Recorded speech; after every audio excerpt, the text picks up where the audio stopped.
There are many different ways for you to move up in your company, at your school, at your club, whatever it may be. There's a lot of different ways people go about this. You can set your goal on the top position. I want to be CEO. I want to be the steersman. I want to be XYZ.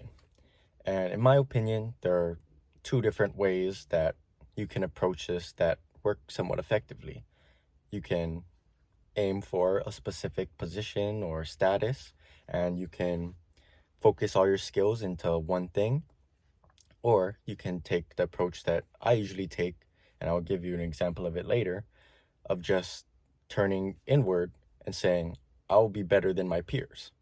Not in a I'm better than you kind of way, but in what we do, if we all share the same duties and responsibilities, why shouldn't I be the best one on the field if my goal is to become a bartender in my case? That's one of the higher positions at my restaurant job. And I'll give you an example of two coworkers that I have. Both of them are in the same position. They both bus, food run, drink run. One has the goal of becoming a bartender. Let's call him Joe. Joe has been wanting to be a bartender since the day they stepped into the restaurant. They've been going on nonstop, learning about beer, learning all of our taps. They know a considerable amount of beer, to give them credit. But what they lack is consistency. They're constantly being inconsistent. 1 second, they're doing excellent work, delivering amazing customer service, talking to guests, just having conversations, things that are typically required of a bartender. To be a bartender, you need to know more than just pouring drinks. You need to know how to be social. You need to know how to talk to customers about the things that they like, not just the things that you're also interested in. That's not how you get people to be interested in you, someone else, or anything really. Now, the other coworker, she has no real goals that I know of, but she's constantly doing the best work of all her peers around her. Even when times are getting hard, she'll usually grimace and make a face like, oh, and then within a second or two, she resets. She flips that switch, she puts back on that smile, even in the back when helping people. Every single person she addresses, whether it's a worker or guest, it's with the biggest smile imaginable. She's never talking down to anyone. She's never raising her volume above you. Everyone agrees she's one of the best workers we've ever had. And she's doing nothing special. She's doing exactly what her job description is. She's being of service. She's helping out her peers. When she's a busser, she's helping people food run, drink run. When she's a food runner, she's helping people drink run, busing. When she's a drink runner, she's helping out, etc., etc. But the difference between her and Joe is that Joe will start off the day fine. He'll be doing his work, he'll be talking to guests, he'll be excited, and then someone gives them the wrong kind of comment, and they interpret it as an attack, and they get down, and then they complain about it, and then they spiral and spiral and spiral until by the end of the day, their face looks like this. They're unpleasant to talk to. All that comes out of their mouths after they reach this point is just complaint after complaint after complaint. They slow down their work. They're taking less things out. They become the epitome of the opposite of their goal.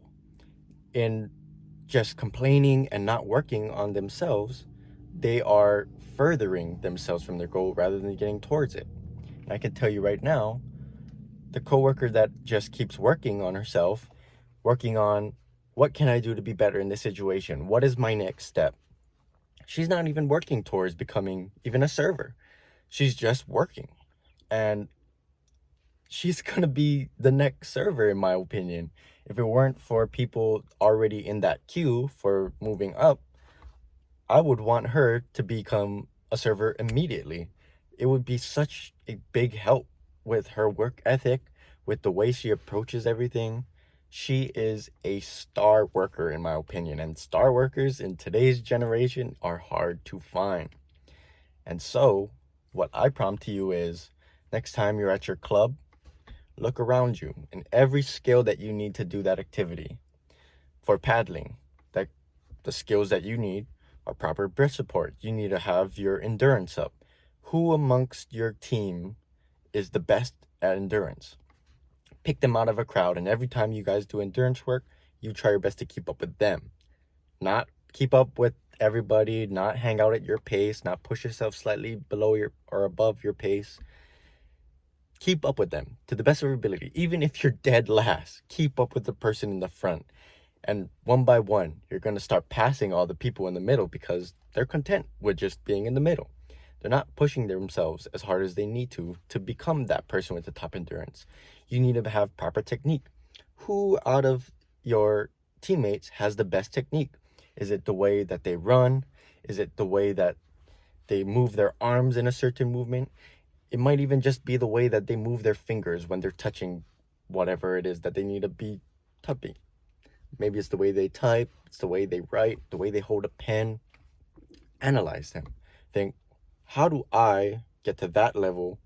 In fact, how do I become better than that? And when you start picking out all of these people within your circles and you start trying to become better than each of them, you're not just competing with each of them, you're competing with everyone.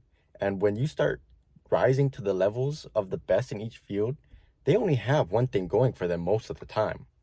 And when you start raising the level of all of your things, you're going to forget about your goals for a season at least.